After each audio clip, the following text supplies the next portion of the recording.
Greetings, Minecrafters! Nonsanity here, and welcome to another episode of ATM9 to the skies.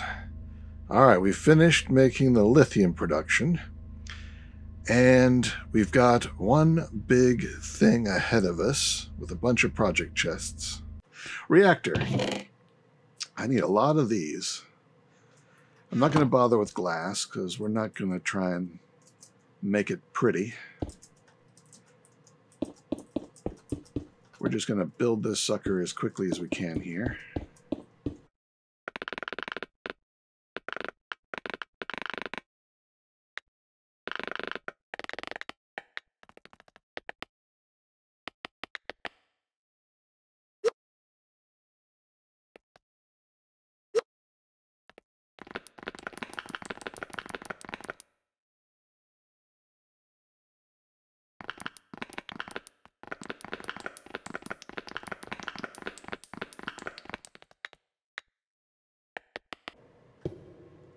And that will be the top of it. So the ones I've got left are just going to be for the top surface. Now we need the interior, which we have the fission fuel assemblies, and then to top it off, the control rod assemblies. So we'll head down here. I think the build tool can do a checkerboard, but I'm just going to do a quick cut.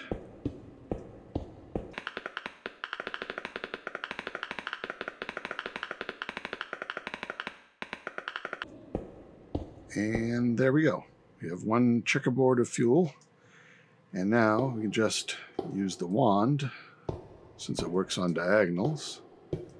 I'm going to be very careful since I can't trust the undo sometimes.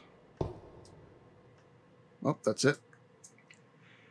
Now what we're going to do is take the control rod assembly, put some in the offhand, and do this one more time, and that tops them all off. Now we just need to fill in the rest of the roof. And I've got some concrete blocks here noting where I want to lay out some of the ports that I'm going to need.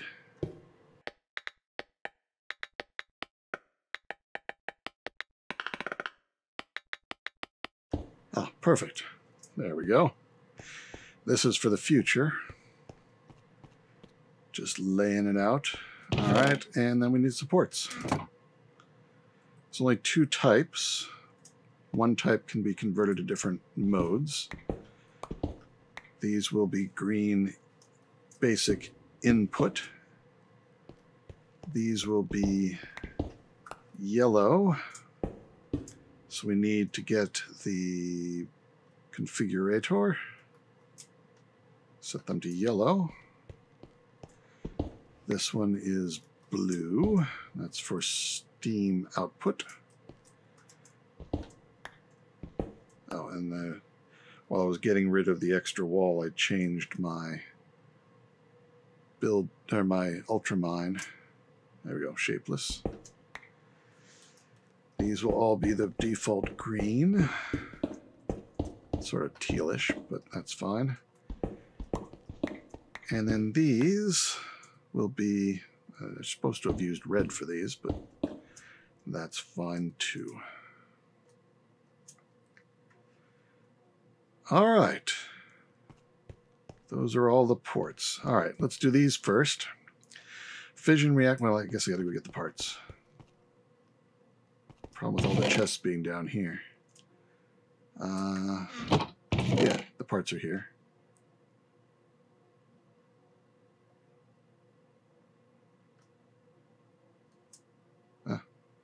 Just enough of everything. All right. So these are the logic ports. These are important for controlling the reactor.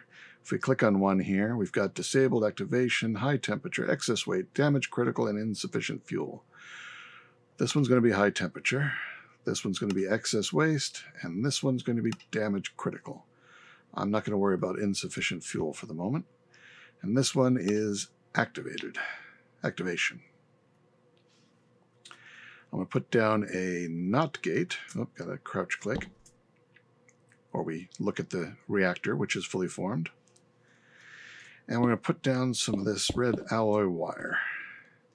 And that would probably try to turn on the reactor, but there's no fuel in it, so I'm going to hit scram. Technically, once you've placed this block and are starting to use it, do not touch these buttons, except in an emergency you want to scram it. Instead, we'll run the redstone wire up here. That will turn it off. That will turn it on, turn it off. So just as another input to this line. So if any of these light up, they will light this line up as it is now because of the switch, and it'll turn off the reactor. So any of these emergency conditions. But if I were now to come in here and turn it on and then flip the switch, so like activate, turn the switch off. It's currently on. It can't do anything. It doesn't have anything in it. But if I do that, it is still... No, it did stop. It did stop. I don't know. It may not stop because of this going dark if you started it manually. So if I started, like right now, it wants to run, and that's dark.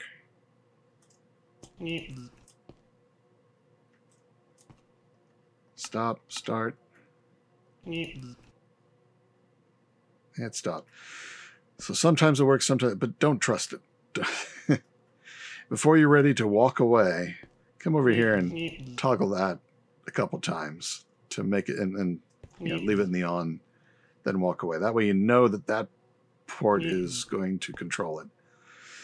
Because if it doesn't, and a problem happens, it won't shut down and bad things will happen. So if that has, maybe that's buggy, because it's happened to me in the past that did not, I came to the reactor and it was leaking because it was full of waste and still running, and this was dark. And one of these was saying, hey, we've got too much waste. But it was still running, even though this was dark. I don't know. All right. Continuing on, we need to connect up to our home network, and I already have a quantum ring for this out there and set up. So we'll set this end up. Get a piece of dense cable here. There it is lit up. It is live. And I think the first thing we want to do is give it some water. So let's come over here. We're going to do just what we did for the thermal evaporation towers. Not that they're very towery.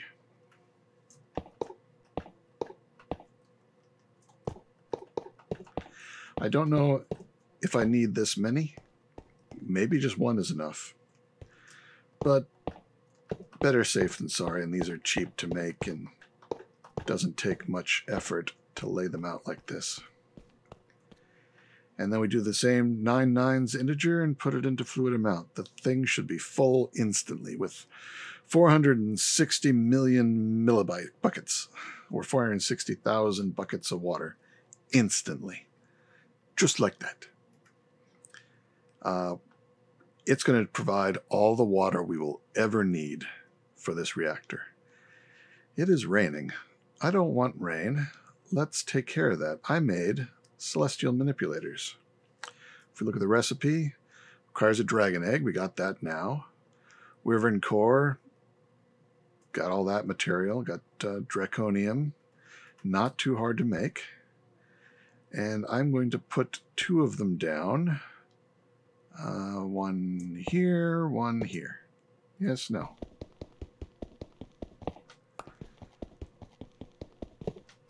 Let's put one here and one here. There we go.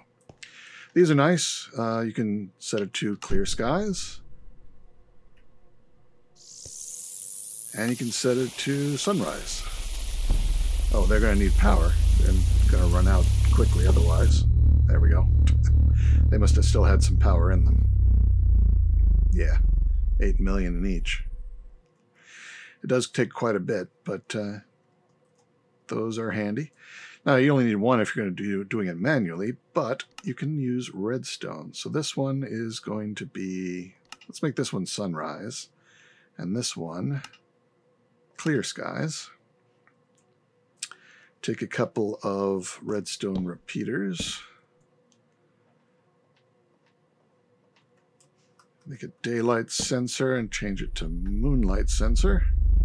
Oh, that already triggered. And this one is a rain sensor, which comes from Draconic Evolution itself. And make sure that they have clear line of sight. I don't know if that one... Alright, it's dark right now and it's lit up. That should go... Yeah, okay. It's working through the... I wasn't sure if these are considered transparent blocks, but they are. You don't want these two right next to each other because the repeaters will push a strong redstone signal and leak to the other one. And so they'll both power if either one of them goes off. So putting a space between them is a wise move. All right, this thing's going to be producing steam from all that water, and we're just going to stick an ultimate trash can on top. I think it could just be a fluid trash can. But I had an ultimate, so. And that will just destroy the steam. And we can put as much water as it can take and destroy as much steam as it can produce. The water and steam is taken care of. Now we need to give it some fuel. So what I'll do is, whoops, get 3 of these export buses, and we're going to fill them with speed upgrades. Sometimes when I shift click the pile, it adds a card here. Sometimes it doesn't. And it is currently activated. Why? Or no, it's not activated because I can't push the scram. So it is off. Okay. So it's time to start giving it fuel. And I'm going to take some fissile fuel here and drag it into the export bus. And I should start filling it with fuel.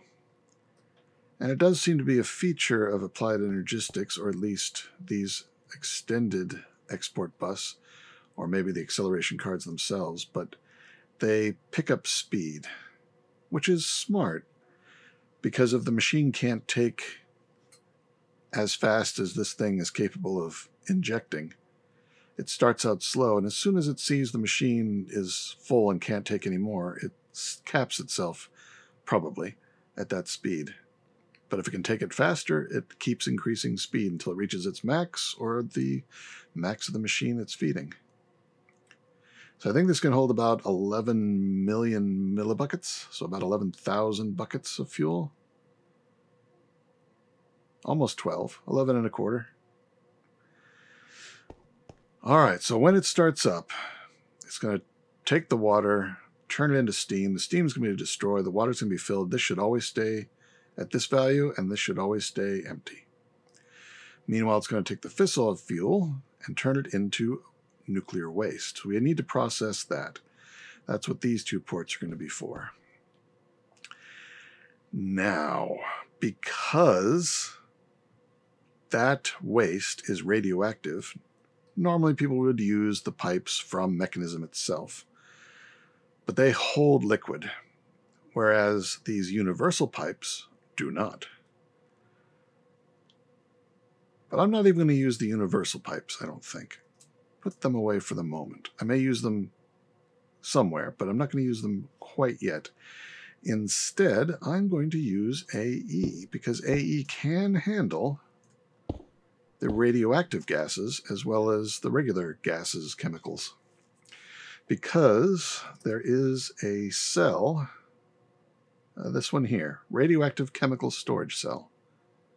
We're going to need some polonium to make it, but I got everything else. Well, you guys are coming fast and furious, aren't you? Are the other two still in the hot tub? They are. You guys should join them. Make it a fivesome. All right, so we've got this bringing in... Oh, that's export bus. That's the wrong bus. Catch the right bus. We want import. There we go. And why 2? Well, we're going to send it to 2 different locations. We're going to send one to a solar neutron activator, which we made using that HDPE sheets. And I'm going to put them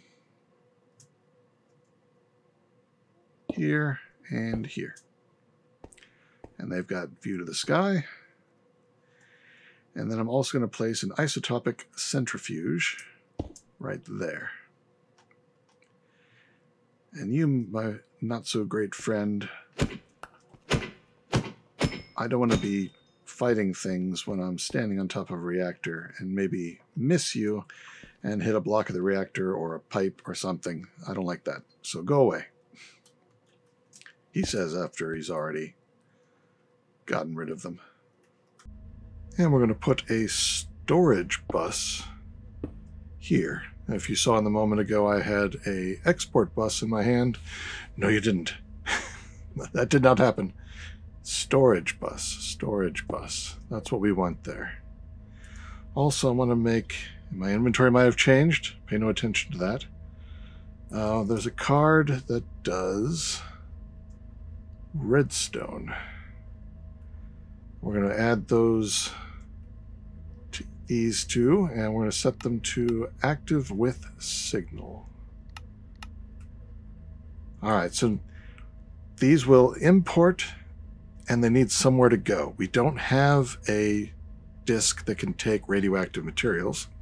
Not yet. Instead, it's going to use the storage buses here and just store them in these machines, which can take those materials up to a point.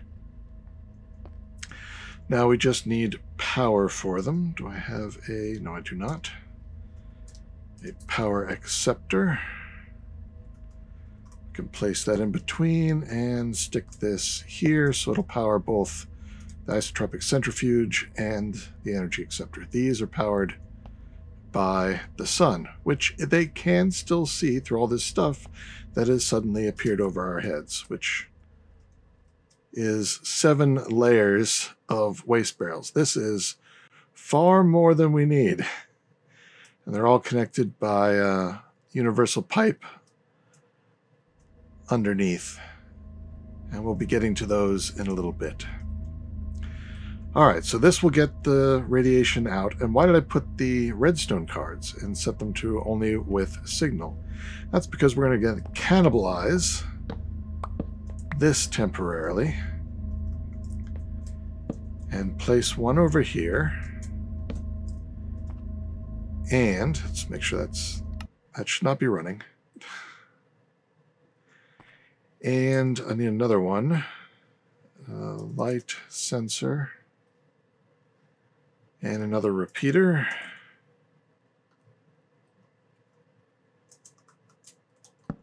I'll place that one there and switch it to night mode. So you can see this one's on. Everything's gotten some materials already.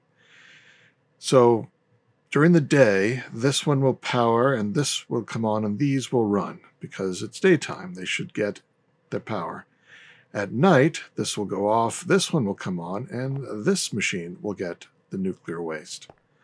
That way we always have things running, and we split it between the two nicely, since these can only run half the time.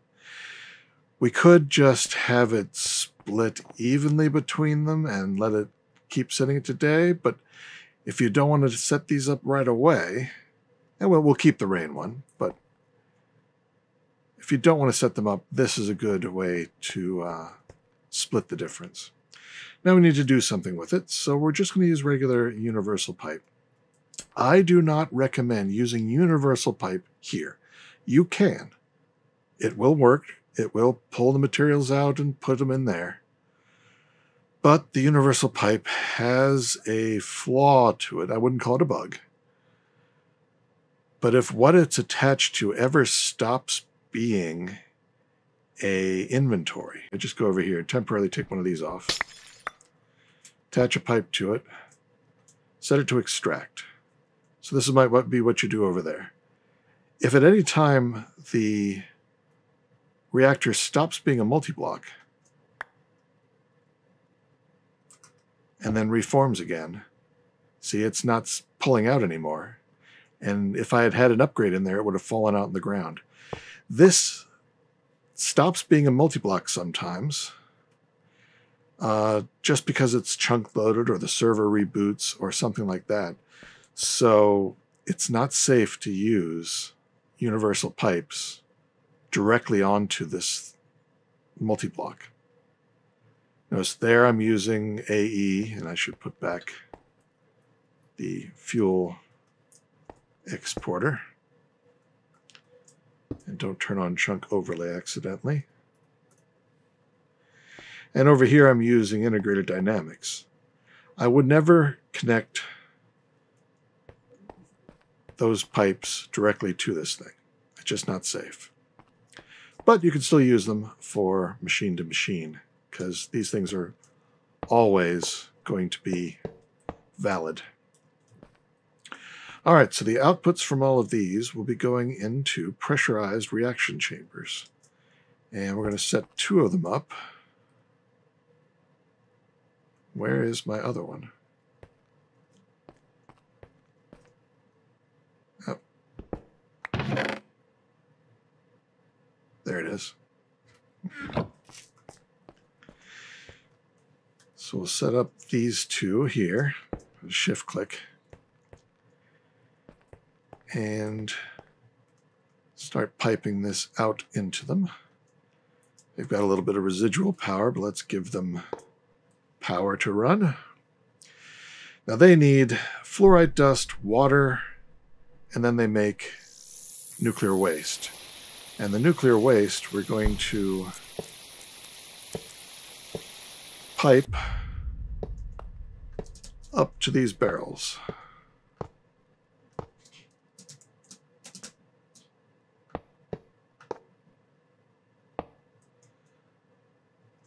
And actually, before I set them to output for reals, I'm going to get some pipe upgrades into them and make sure it's round robin. Round robin, because we want it to spread the waste out evenly across all the barrels. All right, so the waste is gone. You can see they already had materials in them. But they need fluoride dust and water, so let's set that up. And do like this. We will have water here. Output, make it fast. And over here, crushing factory, which we're going to export fluorite.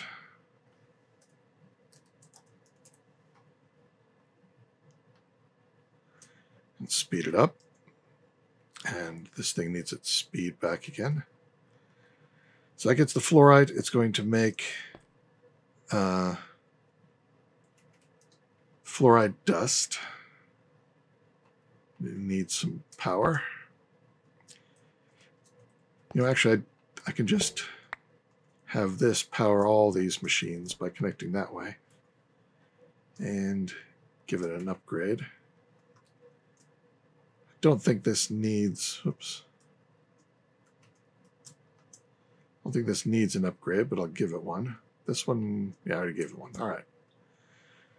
So there, this is making the fluoride dust, and it's sending it to the machines, and this is making or creating water and sending it to the machines, and they are now running, creating plutonium pellets.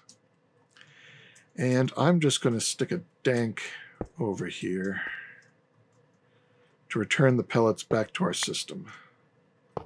I'll break that just so that it reconnects properly. And now the pellets are being sent. I want to make sure these things are running as fast as they can. All right, that one's already got it. I have some extra ones, but nothing that needs them right now. All right, so this at night will create plutonium pellets, and during the day will create polonium pellets. And the waste will be sent up there to be distributed among all the barrels. And each barrel will get rid of 1 millibucket each second. So you can see it ticking down. So that burst that they all got is already almost completely gone. That one has... Oh, some more came up. I don't think it quite evenly spreads it out. At least not across all levels. It's doing better. Yeah, it looks like they're all about 45. When this thing is going to be running at max speed, I don't even think this is enough barrels, but it won't run fast enough and long enough to fill all those. So those should be fine. See, we've got a lot in here at the moment because it was running after I had torn all this parts down. I thought it was off, but it must have turned itself on. Now, with all that done, eventually we will have enough plutonium and polonium pellets. I've got 56,000 plutonium and 623 polonium. I have far more of the plutonium because I ran that one longer. Ignore the fact that we have antimatter. I'm doing this from the future. Far in the future. I was editing and realized this wasn't quite clear enough, so I was doing it over again. To that end, the next step is to make the SPS. Now, the SPS casings require HDPE, polonium, and plutonium. They're quite expensive, but that's why I used up a lot of the polonium making this thing, because each one of these blocks, you just get one in the output for this. So it does take a lot of those materials. And let me finish clearing off the cover I had over it. I have 3 valves, or ports, and the one supercritical mass shifter, whatever that thing's called. One is enough when using flux plugs to power it, because these things, if you set the limit really high, and this is currently set to 30 million, the one supercritical phase shifter thing here can handle up to 800 million. So 30 million is way below its upper limit. The only reason why you might want more than one is if you're doing more than 800 million. I don't see too many people doing that. Or if whatever power delivery method, like the cables you're using, can't do millions and millions, and you've got millions and millions of power to give it, then you may need to come in from multiple sides and have a bunch of these things. But if you're using a flux point, because they can handle so much power, you just need one. Now we have this, and this is pretty good for detecting all of these states. But there's a few more states we could check for. So let's put down a couple of blocks here. And just like with the switch, hook them up to the redstone. And I'm going to lay another AE cable down and connect it to the reactor, or to the quantum ring. And I made a level emitter, which is very easy to make, and then you can use it to make a threshold export, not a threshold export portion, threshold level emitter. And I've got one of those too. So I'm going to put down that one. Whoop, not there. Put it on that side. And this one on that side. I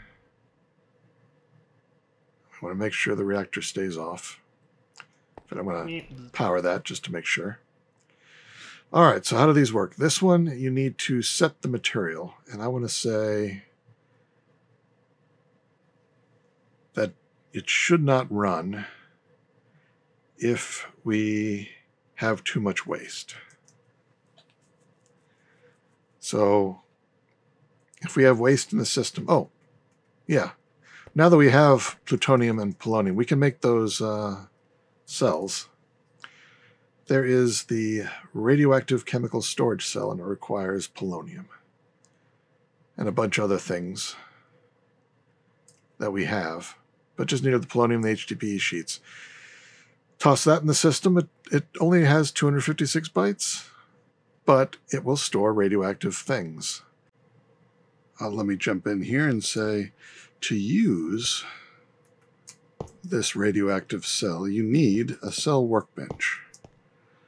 You place the cell in there, and then, as you can see here, there's a slot. You drag the material that you want it to hold into the one slot it has, and then you can take it out and put it into a drive. If you don't do that, it can't store anything. It can only store one thing, and it has to be told what that thing is. So if I wanted it to store polonium, I'd take it out, put it in the cell workbench, and drag over polonium. But then it will act as a storage for that material. The nuclear waste that comes straight out of the reactor, so this stuff, and we can get rid of that and connect these pipes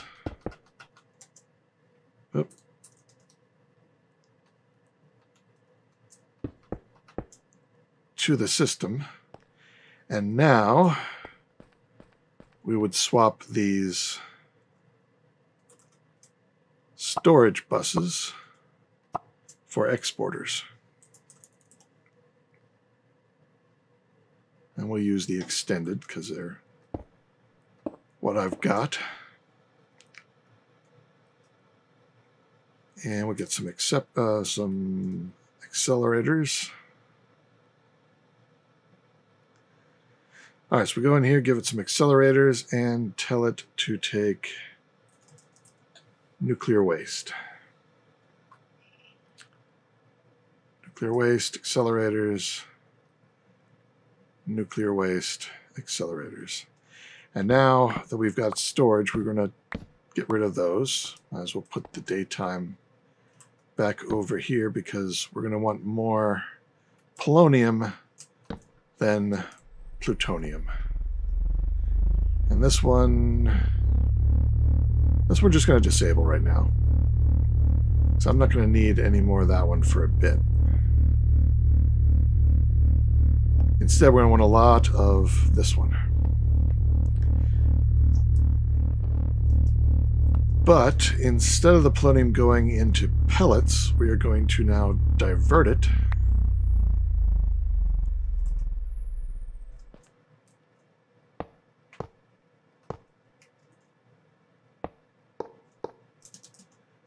and send it into there. Which is already getting power.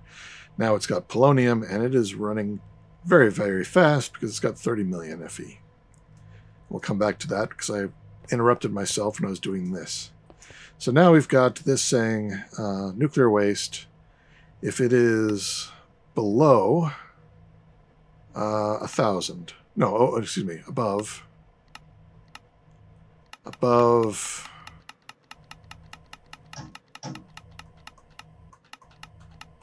I don't know, 30,000, turn off the reactor because something's wrong.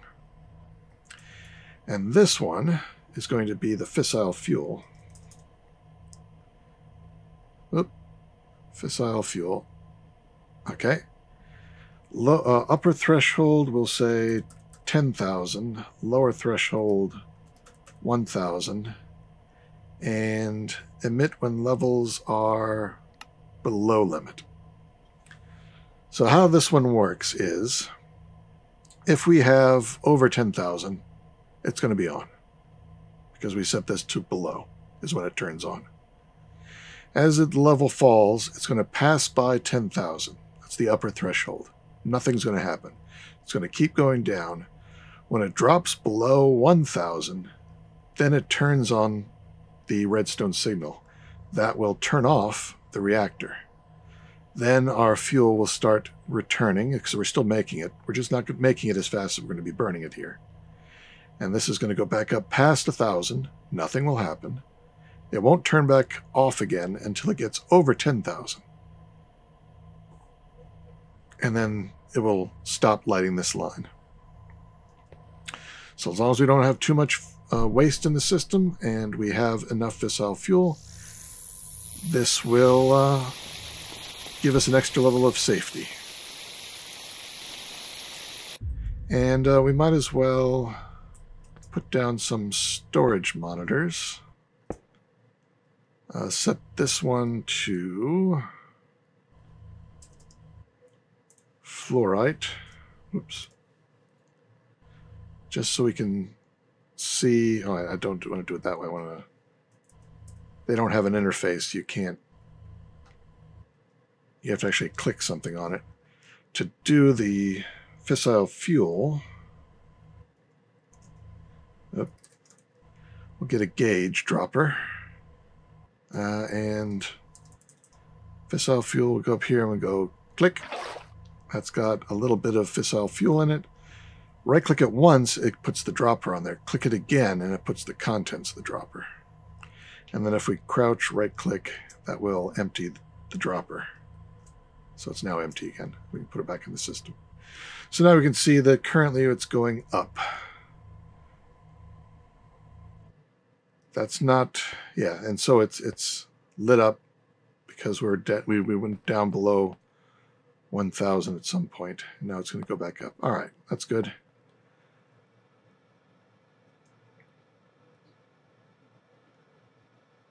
Oh, that's got antimatter in it. We need to get that antimatter out. Okay, next is to take care of that. And for that, we have the chemical crystallizer. I'll place that underneath here. So that should receive the liquid antimatter and start crystallizing it. Every time it gets 1,000 buckets, which we just had enough, it will create an antimatter pellet. We will pipe this. Let's say before we do that, let's put down the dank, since those pipes don't really connect well when there's an empty dock there. So that should pipe it out, and it did. And now it just needs some power of its own. Put that there.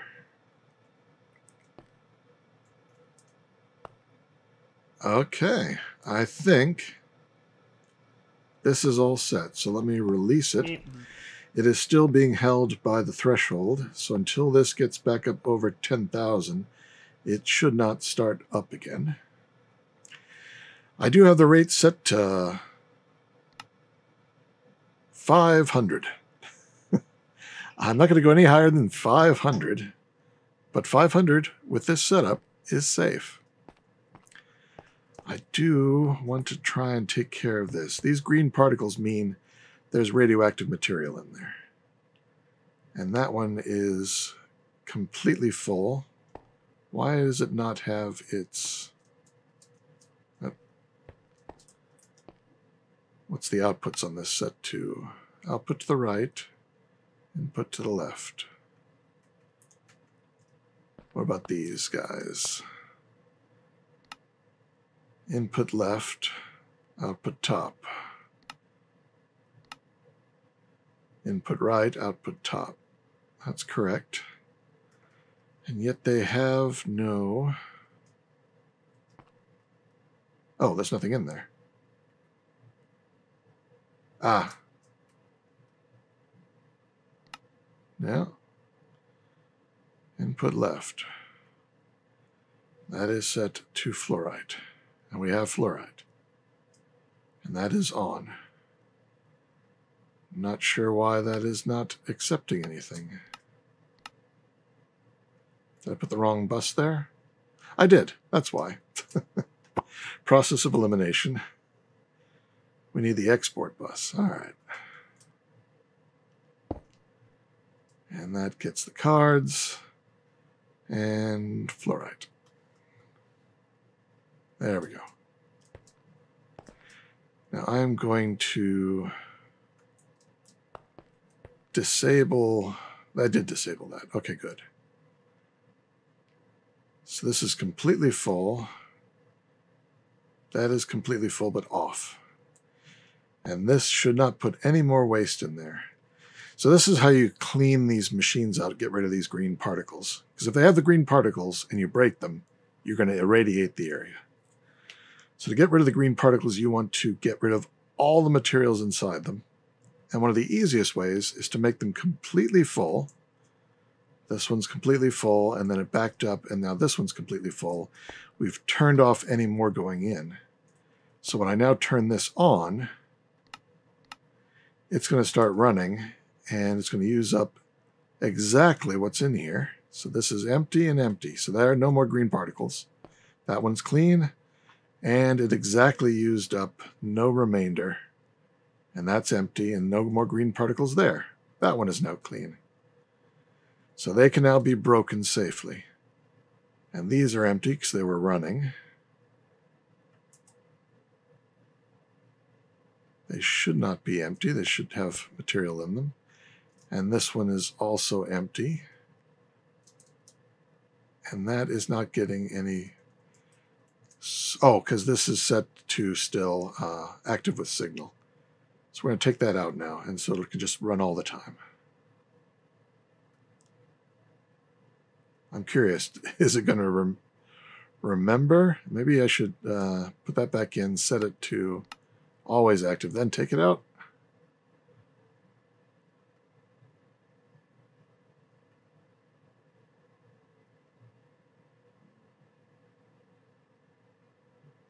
That one's got 1 millibucket of nuclear waste, but no green particles. Oh, there it goes.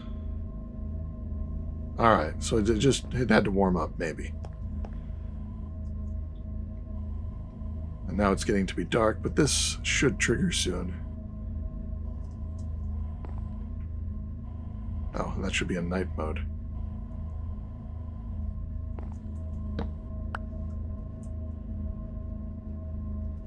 So it's been in a state of continuous execution. Okay, now it's gone. All right, so we've got the waste is heading up here. Oh, look, they're all empty now. That's good. That is running. Not at full speed. You can see it pausing every now and then, but that's just because we're not producing the nuclear waste fast enough to keep that running continuously. Well, no, maybe we are. Yeah, okay. There, the plutonium just filled up.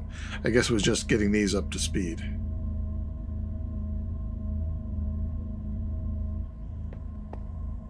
Let me see the waste in the system. Waste.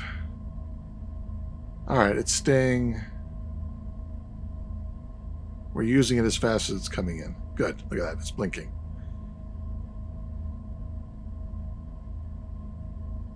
That means it's not building up in the system, so that one level emitter should not go off anytime soon. These things are pretty fast. There goes the last of their polonium.